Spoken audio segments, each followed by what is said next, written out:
Hello, everybody.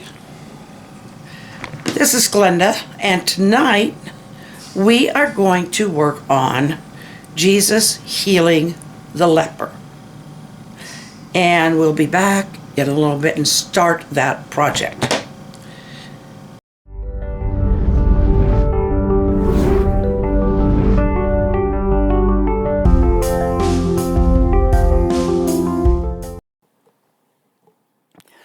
Okay, this is our setting, and Jesus has come down from the mountain, and the sermon is over.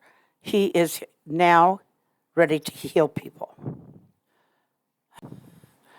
Now, the first person that it speaks of who comes to him for healing is a man with leprosy.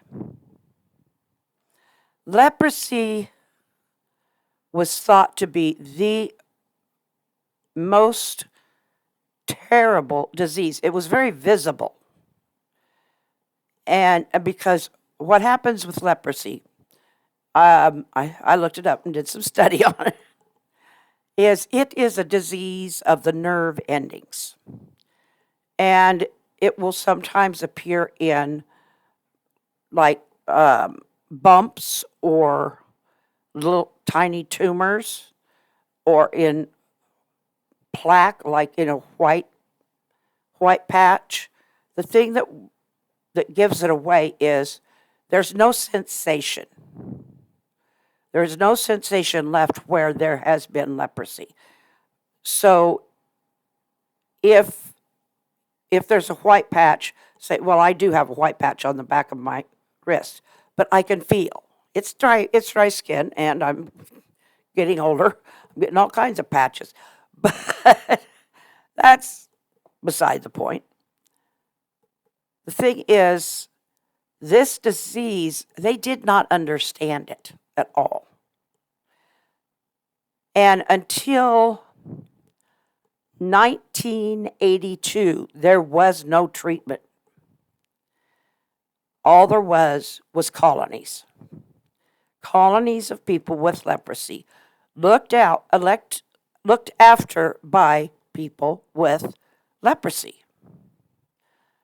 Some colonies did have missionaries or whatever who would tend to them, but what they did not understand, they didn't understand germs, for one thing, and they didn't understand, what real cleanliness was compared to what we know today. It was spread, and it is a bacteria, but it was spread a lot like the way we spread viruses today, like in flu or the coronavirus that we've all been fighting for the last several years, or flu. But those are viruses. This is a bacteria. And it's most spread through contact. You have to have contact with the person, and more than often, you need to have contact with their secretions. So, but the bacteria was very, very difficult to isolate and to understand how to fight it. It's very specific, and it takes a combination of antibiotics to fight it. I think I'm doing a little better with Jesus right now on this one. So I hope you can see how it's coming together.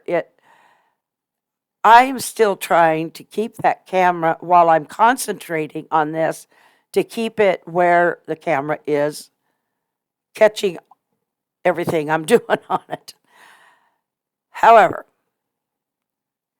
back to leprosy. Now, Jesus allowed this man to come close to him. He had no fear of him because he knew, for one, he would not catch it, and two, he could heal him. And so did the leper. This man had to have the faith to know that Jesus could and would heal him. And So when he came to him, it wasn't like he was just hoping. Of course, hope is always there. But it was more than just hope. He was certain. He came up to him. A lot of times they would say, I know that if you are willing, you will heal me. Jesus never turned him away. He never turned any of them away. And he immediately healed the leper. Now, I'm going to be painting that man with leprosy on here pretty soon. It's hard for me to gauge according to how fast I'm going to talk. But Jesus is in his general attire, what he had on the mount, and I'm trying to make that show up. But let's go back to the medical stuff, the scientific stuff. Yeah, there's science. I got nothing against it.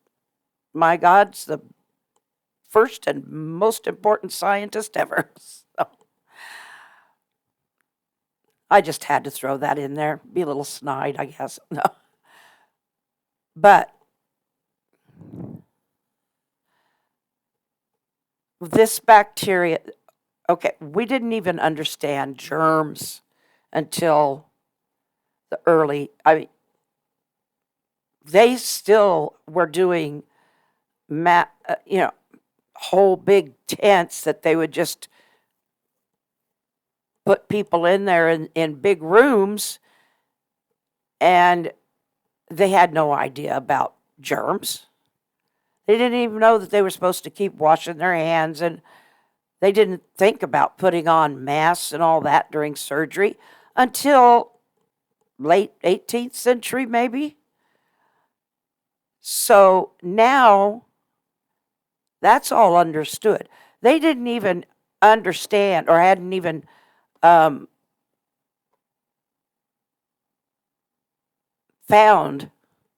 DNA until I believe it was in the 40s or somewhere between the 40s and 60s, 1940s and 1960s, that they first found DNA. That's why, we think today, we think about DNA like, hey, that's that. But DNA has had a slow and, relatively fast compared to before, but kind of a slow maturing as far as understanding it. So I'm going to take a bit out of this so that we can catch up to this leper. Okay. I've got this man with leprosy painted in here kind of off in a corner. I didn't leave a lot of room for him. And if you look at his face, it looks patchy with these, I didn't give him a great face, but I gave him a face. But it does look patchy, like with this white plaque type or, this whitened skin, and there's no sensation with it. And, I decided to give him a beard on top of all that other. Because most men did wear beards back then, and he would have probably been trying to hide the leprosy with that. And the beauty of it is that he wasn't that day, he didn't just get healed of the disease. He got healed of every part of him that may have been deteriorated by this disease. And so that's what you're seeing in this frame. He's lost his cover-up. He doesn't need it. He's healed. His face is normal again. His clothing is clean. And I've given him that kind of off yellow for his clothing. But you think about this man is well. He is not sick. He's not an outcast anymore. He's completely healed. Okay, Matthew 8, verses 1 through not very far. When he was come down from the mountain, great multitudes followed him. And behold, there came a leper and worshipped him, saying, Lord, if thou wilt, thou canst make me clean. And Jesus put forth his hand and touched him, saying, I will be thou clean. And immediately his leprosy was cleansed. And Jesus saith unto him, See thou tell no man, but go thy way, show thyself to the priest, and offer the gift that Moses commanded. I hope you got some sense of where it was going and what was happening here in this scene.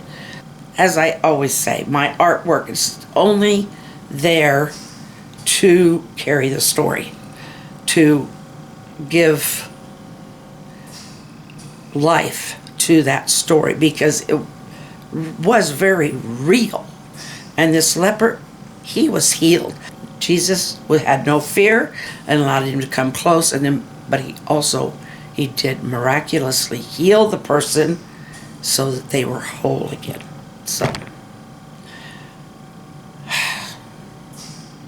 I will talk to you again tomorrow. Love you. Good night.